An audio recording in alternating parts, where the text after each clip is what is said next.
큰 무리들이 따라오는데 본인은, 예수님은 한적한 곳으로 가버리시는 거예요. 즉 다시 말해 우리도 까마귀가 가져다 주는 것, 까마귀가 가져다 주는 그 세상의 것을 바라보고 떡과 물고기 바라보고 기적을 바라보다 보면 예수님을 놓치는 거예요. 예수님을 잃어버리는 거예요. 그런 의미에서 시냇물도 마르죠. 까마귀의 떡도 사라집니다. 영원한 것은 없습니다. 그러나 유일한 생수, 영원한 생수로 예수님이 우리 가운데 오셨습니다. 우리를 유일하게 만족하게 하시는 분, 우리에게 유일한 만족의 생명의 떡을 주시는 분, 그분이 예수님이죠. 그 생명의 떡으로 예수님이 이 땅 가운데, 우리 가운데 오시는 거예요.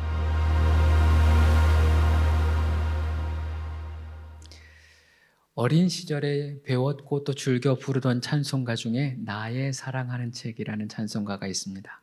나의 사랑하는 책 비록 헤어졌으나 어머니의 무릎 위에 앉아서, 이 찬양을 하는 거예요.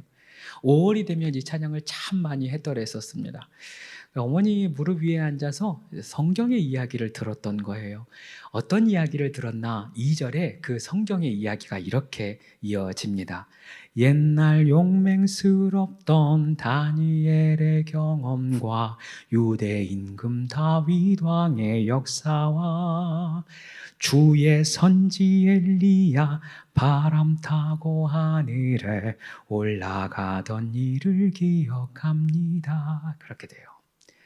이 찬송가를 보면 엘리야에 대해서 알게 되는데, 바람을 타고 하늘로 올라간 사람, 불병거를 타고 또 불을 내렸던 사자, 그 엘리야의 모습이 저의 눈에 선하게 그려지는 것입니다. 그러나 어른이 되어서 만나는 그 엘리야는 그저 능력 많은 종의 모습뿐만은 아니었습니다.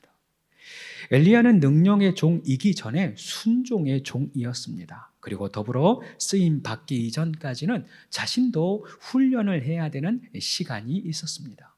그 훈련의 장소가 오늘 우리가 말씀 가운데 보았던 그릿 시냇가였습니다.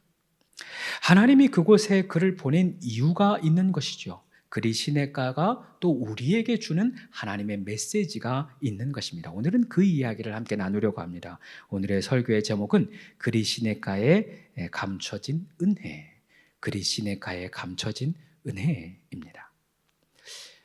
1절 성경을 살펴보면 그 주체가 엘리야인 듯해 보입니다. 엘리야가 갑자기 나타나서 아합 왕에게 선포하는데, 그 선포가 이렇죠. 내가 섬기는 이스라엘 하나님 여호와께서 살아계심을 두고 맹세하노니 내 말이 없으면 수년 동안 비도 이슬도 있지 아니하리라 선포합니다. 얼마나 멋집니까? 한치의 두려움도 없이 담대히 왕 앞에서 이런 말씀, 하나님의 말씀을 선포하는 거예요. 이 이야기가 축복의 메시지가 아니기 때문에 어쩌면 자신이 죽을 수도 있거든요. 그럼에도 불구하고 주저함 없이 선포를 합니다. 이 장면을 보노라면 엘리야가 매우 특별한 사람처럼 보이고 능력 있는 사람처럼 보이는 거예요. 그러나 성경은 엘리야가 우리와 같은 성정의 사람이다라고 이야기합니다. 다시 말하면 엘리야도 우리처럼 연약하고 염려하고 걱정하고 두려워했던 사람이라는 것입니다.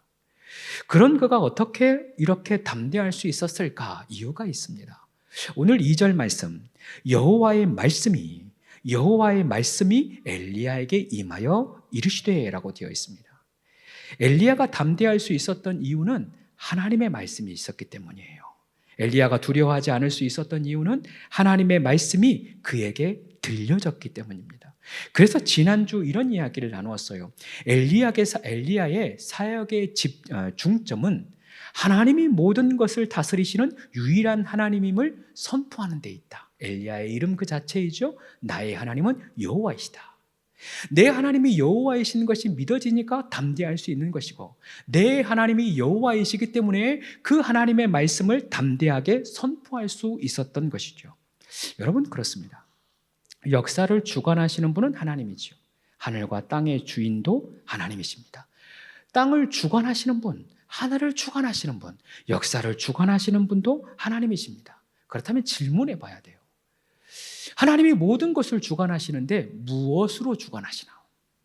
하나님이 역사를 인도해 가시고 우리를 인도해 가신다는데 무엇으로 인도해 가시나? 성경은 하나님이 말씀으로 천지를 창조하시고 말씀으로 천지를 다스리시고 주관하신다고 기록합니다. 우리도 마찬가지입니다. 하나님의 말씀이 우리를 이끌어 가십니다. 하나님의 말씀이 우리에게 들려짐으로 말미암아 우리를 주관하시고 우리를 다스려 가시는 거예요. 얼마 전 서신 말씀을 통하여서 이런 말씀을 나누었습니다. 이사야 30장 21절. 내가 오른쪽으로 치우치든지 왼쪽으로 치우치든지 내 뒤에서 말소리가 내 귀에 들려 이르기를 이것이 바른 길이니 너희는 이리로 가라 할 것이며 라고 되어 있어요. 즉 다시 말해 하나님의 말씀이 내 귀에 계속해서 들려질 거라는 거예요.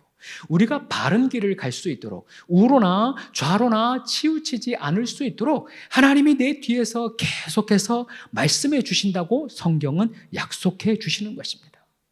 하나님의 말씀이 내 발의 등이요 빛이 되어서 내 길을 보여주시고 넘어지지 않게 하시고 그 길을 가게 하신다. 즉 말씀으로 나를 운행하시고 말씀으로 나를 이끌어 가신다라는 것입니다. 그렇습니다. 우리를 능력 있게 하시고 또 살아있게 하는 것은 하나님의 말씀이에요. 이 말씀이 우리에게 들려지기를 축복합니다. 더불어 우리를 담대하게 하는 것, 용기 있게 하는 것, 이 세상에서 아무리 어둡고 힘들고 걱정투성이라 할지라도 이 세상을 담대하게 살아갈 수 있는 유일한 통로는 말씀이라는 거예요. 그 말씀이 나에게 들려지고 그 말씀이 내가 붙들려지기만 하면 그 말씀으로 말미암아 이 세상에서 우리가 승리자로 살 수 있는 것입니다. 그래서 오늘의 이 말씀, 들려지는 말씀을 귀하게 받으시길 바랍니다. 그 말씀을 붙드시고 그 말씀을 날마다 상고하고 묵상하는 우리가 되어지길 소망합니다. 이렇게 하나님의 말씀이 엘리야에게 들려졌어요. 엘리야에게 임합니다. 그런데 그 말씀이 3절, 4절 조금은 특이합니다. 이렇게 쓰여져 있어요. 너는 여기서 떠나서 동쪽으로 가서 요단 앞 그릿 시내가에 숨고 그 시냇물을 마시라. 내가 까마귀들을 명하여 거기서 너를 먹이게 하리라 라고 되어 있습니다. 여러분 생각해 보면 이상한 말씀이에요. 보세요.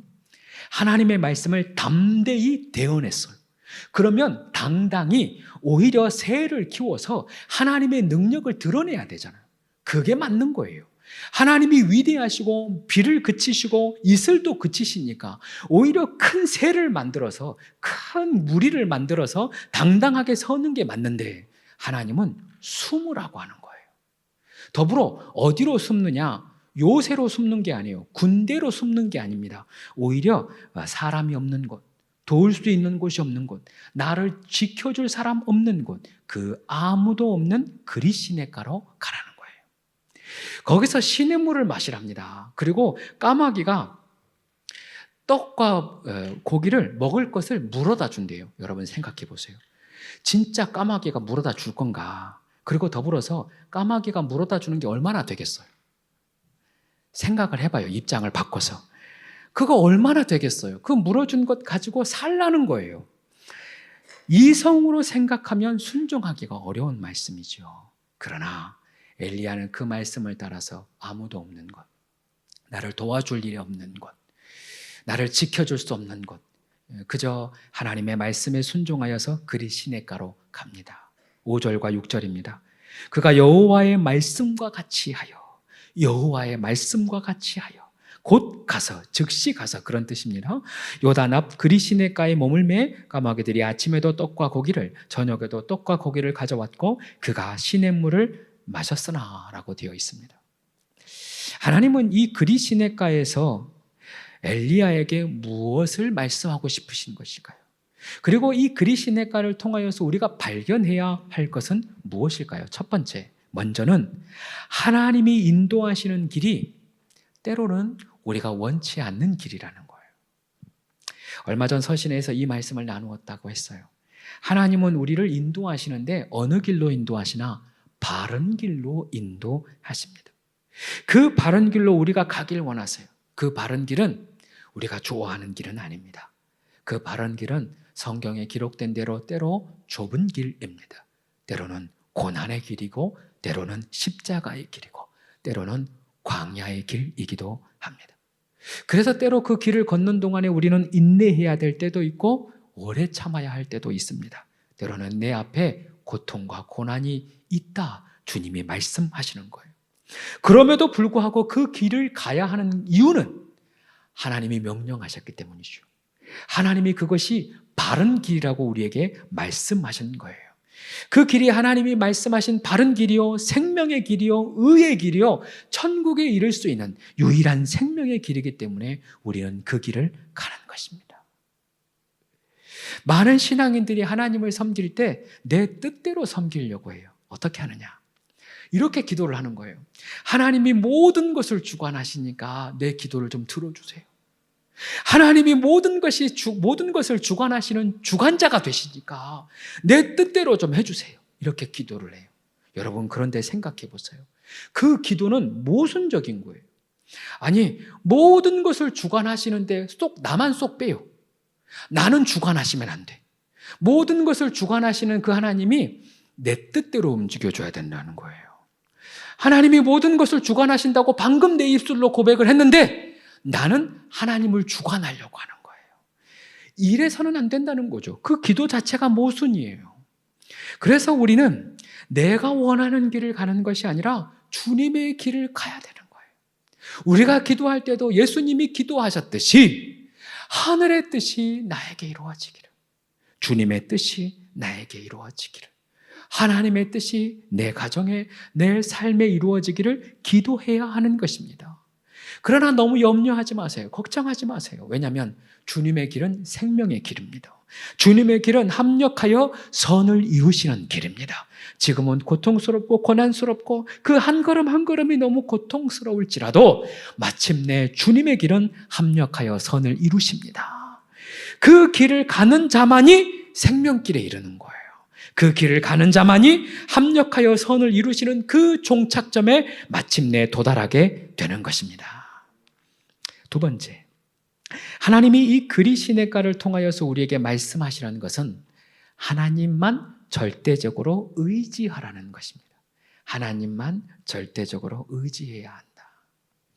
참 재미있는 것이 그릿 시냇가, 여기서 그릿이라고 하는 단어의 그 의미가 자르다, 분리하다, 단절하다, 그런 의미예요. 그릿 시냇가라고 하는 것은 자르는 시냇가, 분리하는 시냇가, 단절하는 시냇가라는 뜻입니다. 금방 그 느낌이 딱 오지요. 하나님이 엘리야에게 가서 큰 무리를 만들어라, 큰 교세를 만들어라, 그렇게 한 것이 아니라 오히려 철저히 고립되고 철저히 단절하는 것입니다. 이것은 엘리야에게 훈련인 거예요. 그동안 안전하다고 생각했던 나의 거처를 떠나는 것입니다. 내가 평안하다고 생각했던 나의 환경과 나의 삶의 자리를 떠나는 거예요. 세상을 끊어내는 것입니다. 욕망을 끊어내는 것입니다. 세상의 통로를 끊어내는 것입니다. 이제는 하나님만 바라보고 하나님만 의지하는 것입니다.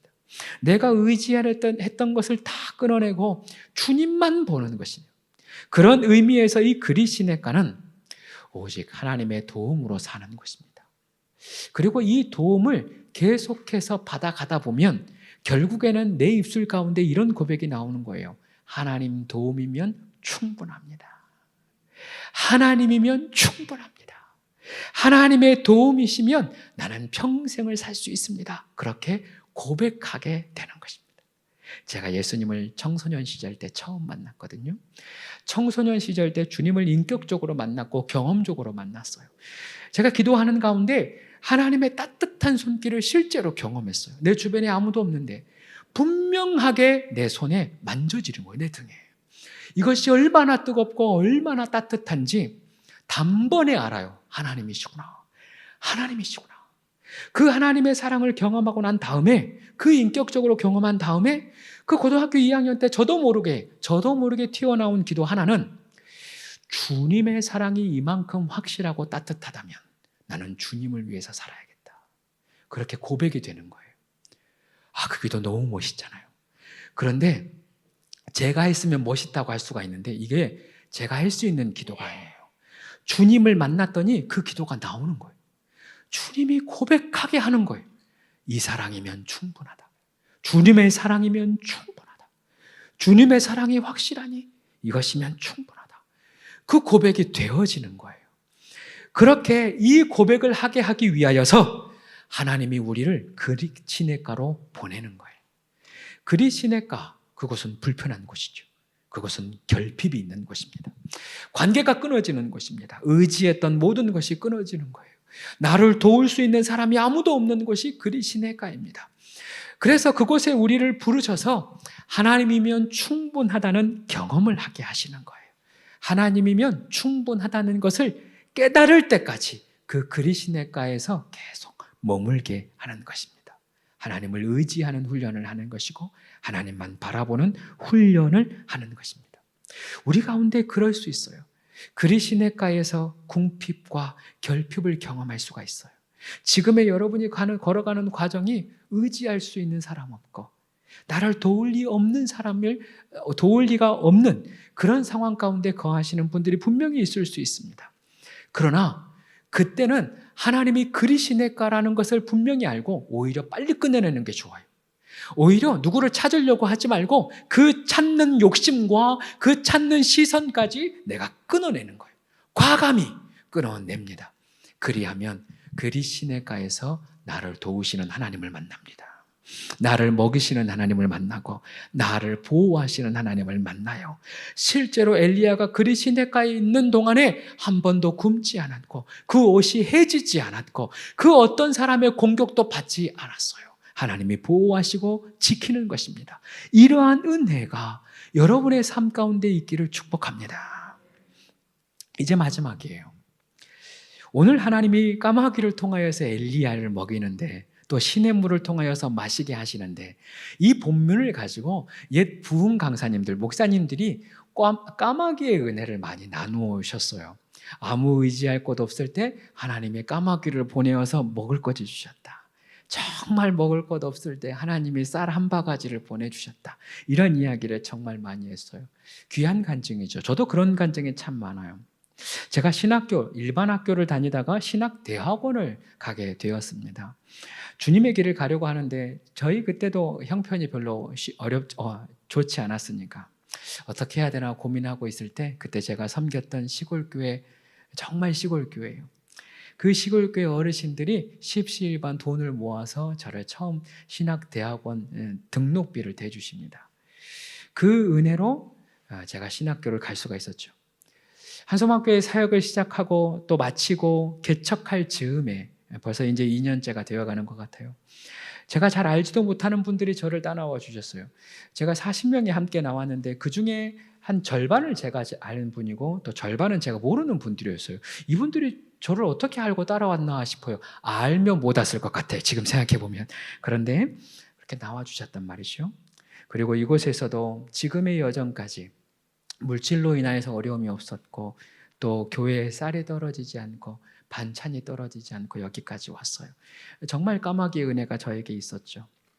그런데 유독 이번 설교를 준비하면서 이 말씀을 묵상할 때 저에게 강하게 다가오는 말씀은 까마귀의 이야기가 아니라 7절이에요. 7절.